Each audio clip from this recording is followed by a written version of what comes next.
مولا کائنات نے عرض کیا کہ یا رسول اللہ آپ جو ہے وہ آپ نے سب کو جو ہے کسی نہ کسی کا بھائی بنایا ہے، تو مجھے تو حضور نے فرمایا کہ علی تو دنیا اور آخرت میں میرا بھائی ہے۔ حضور نے جو ہے وہ اس موقع پر حضرت علی رضی اللہ تعالیٰ عنہ کو اپنا بھائی قرار دیا اور فرمایا نہ صرف تو دنیا میں میرا بھائی ہے علی، تو آخرت میں بھی میرا بھائی ہے۔ پھر اسی طریقے سے کئی غزوات کے موقع پر حضرت علی المرتضیٰ کا جو ہے وہ جو آپ کی عظمت ہے، آپ کی شان ہے۔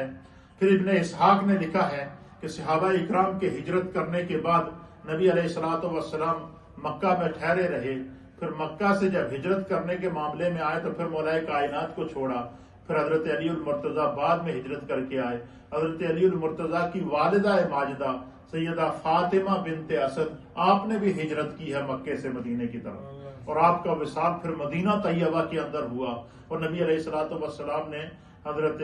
علی المرتضیٰ کی والدہ حضرت فاطمہ بنت اسد جب فوت ہوئی تو حضور نے کفن کے لیے ان کو اپنا کرتا پیش کیا۔ سرکار دو عالم صلی اللہ علیہ وسلم نے ان کی قبر مبارک جب کھودی جا رہی تھی، قبر تیار ہوئی تو حضور خود ان کی قبر میں لیٹے پہلے تاکہ ان کی قبر میں برکت ہو۔ پھر سرکار دو عالم صلی اللہ علیہ وسلم نے اپنے ہاتھوں سے حضرت علی المرتضیٰ کی والدہ ماجدہ کو اپنی ان کی قبر کے اندر اتارا، تو سرکار دو عالم صلی اللہ تعالی علیہ وآلہ وسلم نے حضرت علی المرتضیٰ کرم اللہ حضرت علی المرتضیٰ رضی اللہ تعالی عنہ کو سرکار کی تربیت کا جو فیض ملا، صحابہ اکرام کہتے ہیں کہ اللہ تعالیٰ نے حضرت علی المرتضیٰ کو جو ہے وہ علم بھی صحابہ اکرام میں سے، فقاہت بھی صحابہ اکرام میں سے وقری عطا فرمائی تھی۔ یہی وجہ ہے کہ جب خلفائے راشدین کا دور آیا تو حضرت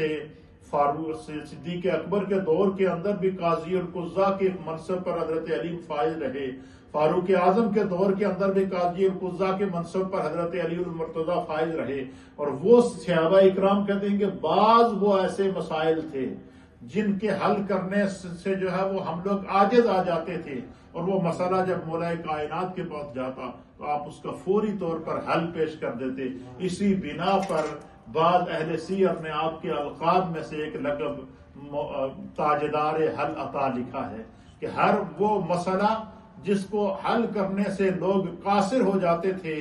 جس کا قرآن و حدیث سے بظاہر کوئی ثبوت نہ ملتا تھا اور کوئی حل اس کا نہ سمجھ میں آتا تھا، مولا کائنات اس کا حل فوراً نکال لیتے تھے۔ یہی وجہ ہے کہ نبی علیہ الصلوۃ والسلام نے جہاں آپ کے اور فضائل بیان فرمائے، ایک فضیلت نبی علیہ الصلوۃ والسلام نے یہ بیان فرمائی، حضور نے فرمایا انا مدینۃ العلم وعلی بابہ،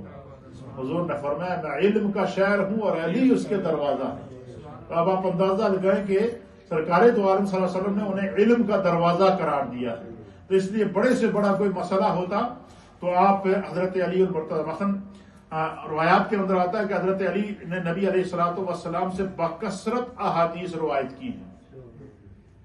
پھر اسی طریقے سے حضرت حسن، حضرت حسین، حضرت محمد، حضرت عمر، حضرت عبداللہ بن مسعود، حضرت عبداللہ بن عمر، حضرت ابن عباس، حضرت عبداللہ بن جعفر، حضرت عبداللہ بن زبیر، حضرت ابو موسیٰ اشعری، حضرت ابو سعید خدری، حضرت ابو رافع، حضرت صہیب، حضرت زید بن ارقم اور حضرت جابر بن عبداللہ، حضرت ابو امامہ، حضرت ابو سریحہ، حضرت ابو ہریرہ، حضرت سفینہ، اور اسی طریقے سے بے شمار یہ وہ صحابہ ہیں جنہوں نے حضرت علی المرتضیٰ سے احادیث روایت کی۔ یہ سارے وہ صحابہ ہیں جو حضرت علی المرتضیٰ سے انہوں نے حدیثیں لے کر آگے بیان فرمائی ہیں۔ پھر اسی طریقے حضرت علی المرتضیٰ نے فرمایا کہ جب رسول اللہ صلی اللہ تعالی علیہ وآلہ وسلم نے مجھے جو ہے وہ یمن کی طرف بھیجا تو میں نے عرض کیا یا رسول اللہ آپ مجھے یمن کی طرف بھیج رہے ہیں، لوگ مجھ سے قضاء کے متعلق سوال کریں گے، حالانکہ مجھے قضاء کا کوئی علم نہیں ہے۔ تو آپ صلی اللہ تعالی علیہ وسلم نے فرمایا کہ علی میرے قریب آؤ۔ نبی علیہ الصلوۃ والسلام نے حضرت علی کو یمن کا قاضی بنا کر بھیجا، تو آپ نے فرمایا کہ یا رسول اللہ آپ مجھے یمن تو بھیج رہے ہیں لیکن مجھے قضاء کا علم تو نہیں ہے۔ تو سرکار دو عالم صلی اللہ تعالی علیہ وآلہ وسلم نے فرمایا کہ علی میرے قریب آؤ۔ حضرت علی کہتے ہیں کہ میں سرکار دو عالم صلی اللہ علیہ وسلم کے قریب آیا، حضور علیہ الصلوۃ والسلام نے اپنا ید اللہ والا ہاتھ میرے سینے پہ پھیرا۔ کیا کیا؟ حضور نے اپنا ید اللہ والا ہاتھ میرے سینے پہ پھیرا پھر دعا کی کہ اے اللہ اس کی زبان کو ثابت اور دل کو ہدایت پر رکھ. کہتے ہیں کہ اس رات اس ذات کی قسم جس نے دانا اگایا اور روح کو پیدا کیا. حضرت مولا کائنات کہتے ہیں کہ اس کے بعد مجھے کبھی دو آدمیوں کے درمیان فیصلہ کرنے میں کبھی تردد پیش نہیں ہوا،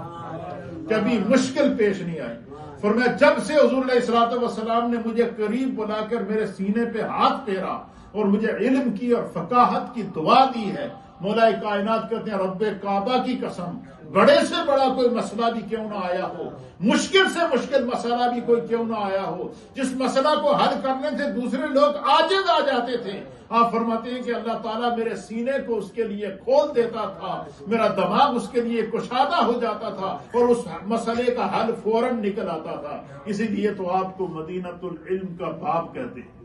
حضور نے فرمایا کہ میں انا مدینۃ العلم وعلی بابھا. فرماتے ہیں کہ پھر مجھے دو آدمیوں کے درمیان قضا کرنے میں کبھی فیصلہ کرنے میں تو حضرت مولا کائنات نے عرض کیا کہ یا رسول اللہ